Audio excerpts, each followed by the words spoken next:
Ya, selamat pagi sobat. Pada hari ini saya ingin berbagi cerita mengenai kehidupan seorang pelaut yang bekerja di luar negeri. Seperti saya kerja di kita punya jiran Malaysia, tepatnya daerah Terengganu dan Kemaman. Ya, pada hari ini kurang lebih sudah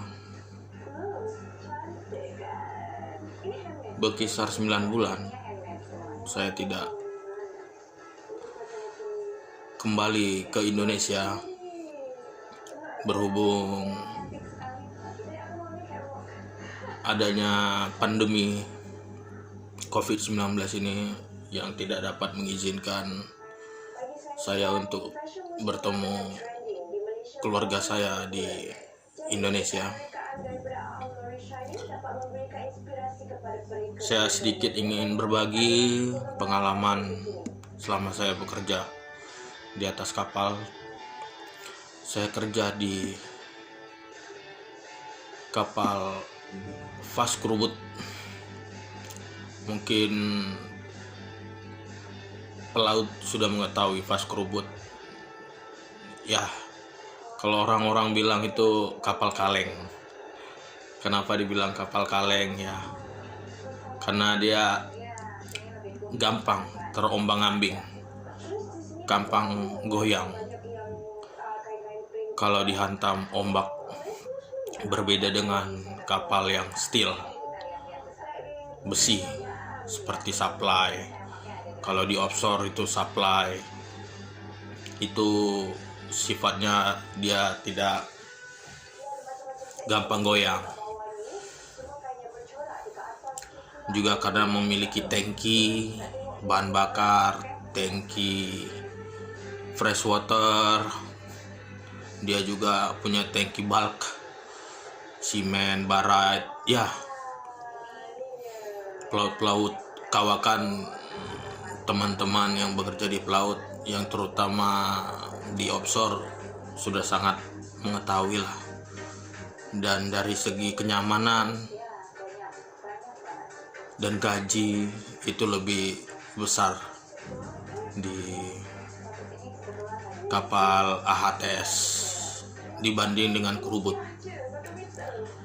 Jadi saya pribadi sudah bekerja di kapal yang saya tinggalkan kemarin, yang baru saya sign off, itu sudah berkisar 8 bulan. 8 bulan saya di atas kapal. Mulai dari bulan Februari awal. Baru saya itu turun di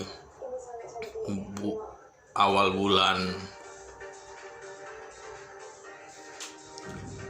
Oktober.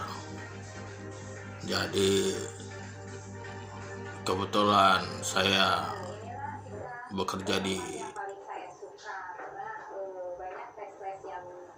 charter oleh perusahaan Exxon yang memiliki peraturan itu tidak lebih dari 100 hari. Tapi kenyataannya saya sampai 240 hari. Ya, dapat bonus hari lah. Dapat bonus 140 hari lah. Itu diakibatkan karena pandemi. Normalnya kontrak itu maksimum dengan Exxon itu 100 hari. Jadi di Exxon ini pekerjaan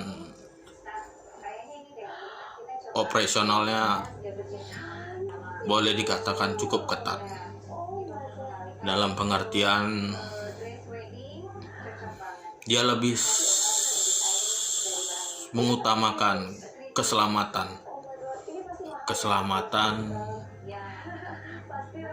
kru kapal, keselamatan pekerja platform,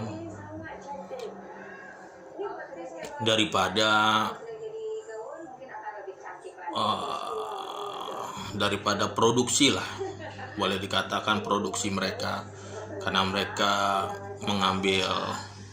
mencari minyak dan gas kan, tapi mereka sudah memiliki standar operasional yang tinggi. Kalau laut ombak lebih dari 1,5 meter, itu kru boat normalnya sudah boleh meminta stop work atau berhenti kerja. Angin 18 hingga 20 knot itu juga boleh di request untuk berhenti kerja, karena dia punya kren itu susah untuk bergerak karena angin kencang. Menghindari adanya masalah atau kecelakaan yang tidak diinginkan. Jadi Exxon ini sudah membuat peraturan sebisa mungkin tidak ada insiden yang terjadi. Ya, kalau dibanding dengan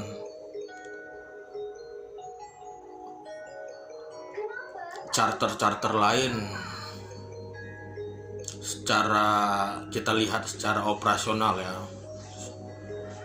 Exxon boleh dikatakan number one lah untuk safety.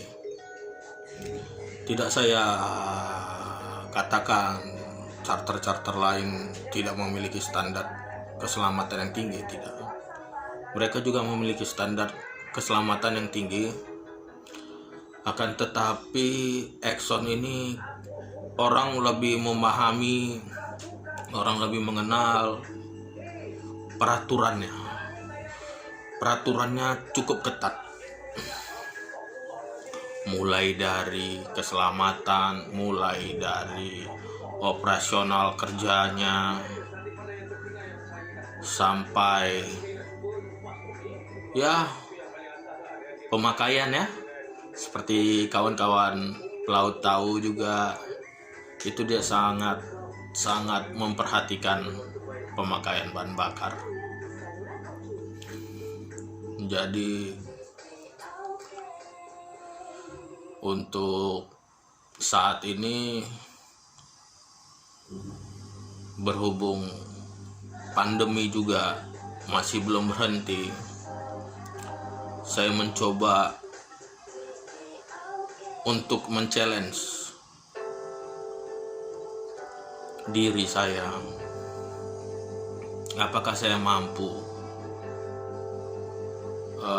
untuk mencoba bertahan, melanjutkan pekerjaan setelah saya turun dari kapal saya yang pertama. Sekarang saya mau berangkat ke kapal berikutnya. Ya, ini saya lakukan ya, salah satunya yang terutama demi keluarga saya, dan melihat keadaan sekarang juga untuk mencari kru, untuk mencari pekerja itu, saya punya kantor itu office, sulit untuk mendapatkan orang baru, yang dimana mereka memiliki standarisasi juga.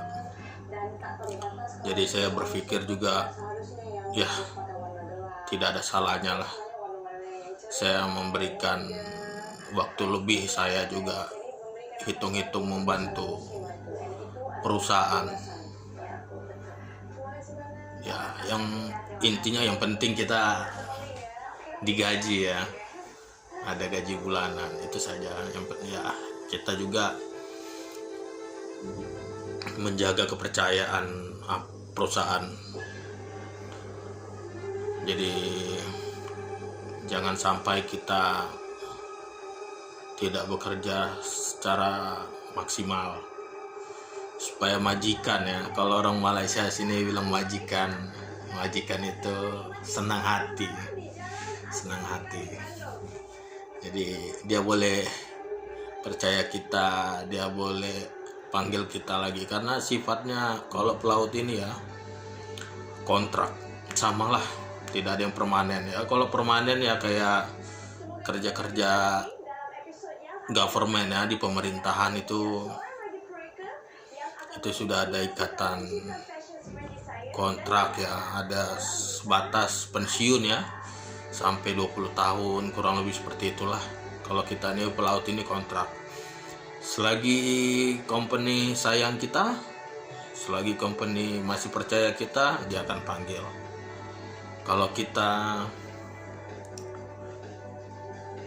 dia rasa kurang atau mereka sudah tidak percaya kita, ya dia dengan mudah saja itu untuk mencari orang baru ya, karena company ini pun ingin selamat, ingin survive, ingin mendapatkan penghasilan.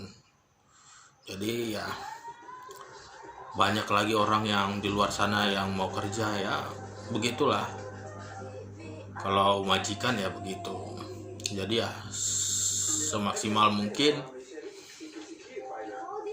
kita memberikan yang terbaik lah sama kita punya majikan. Jadi kemungkinan di masa pandemi ini pengurusan untuk naik ke kapal itu sedikit diperketat. Kalau dulu itu tidak ada swab test, periksa temperatur itu tidak ada. Ya kalau off langsung balik lah. Karena sekarang zamannya pandemi ini, COVID ini kan, jadi untuk menghindari hal-hal yang tidak diinginkan, mencegah menyebarnya virus COVID ini ke banyak orang, sehingga masing-masing negara itu memiliki protokol kesehatan yang berbeda-beda. Ya kalau di Malaysia sendiri itu dikenakan karantina selama 14 hari dan dilakukan swab test itu 2 kali. Pertama dan di hari ke-13 itu dilakukan swab test kedua untuk memastikan kita negatif. Jadi kemungkinan ya dalam minggu depan ya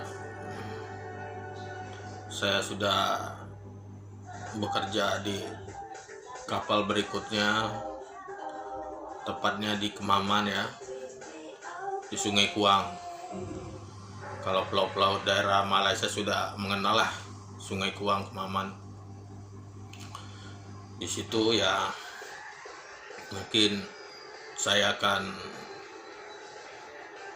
menyelesaikan kontrak selama 2 bulan saja, karena saya berencana bulan 12 Christmas itu saya hadir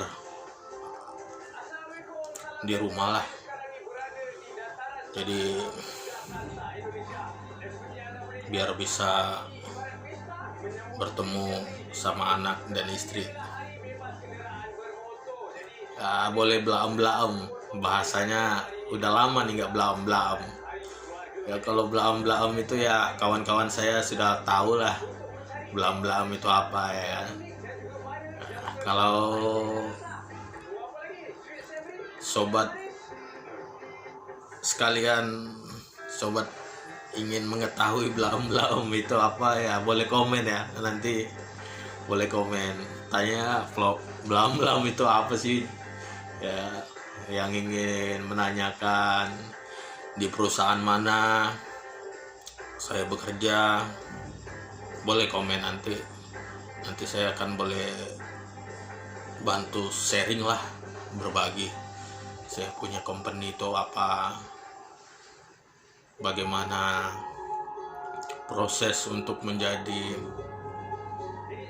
seorang pelaut itu ya. Nanti sobat-sobat boleh komen, memberikan komen di bawah lah, boleh bertanya di bawah. Nanti sebisa mungkin saya akan menjawab pertanyaan dari sobat-sobat semua. Untuk hari ini saya rasa cukup sekian ya, cukup segitu saja. Mungkin di lain waktu saya akan memberikan berbagi informasi lah, berbagi informasi mengenai hal-hal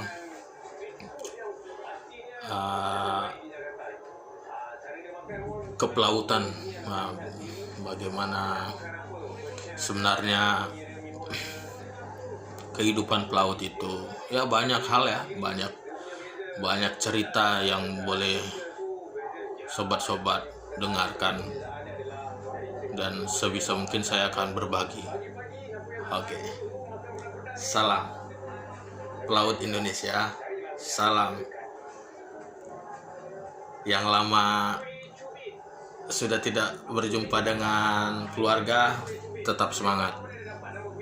Tetap semangat, jangan pantang menyerah. Dan jangan lupa berdoa.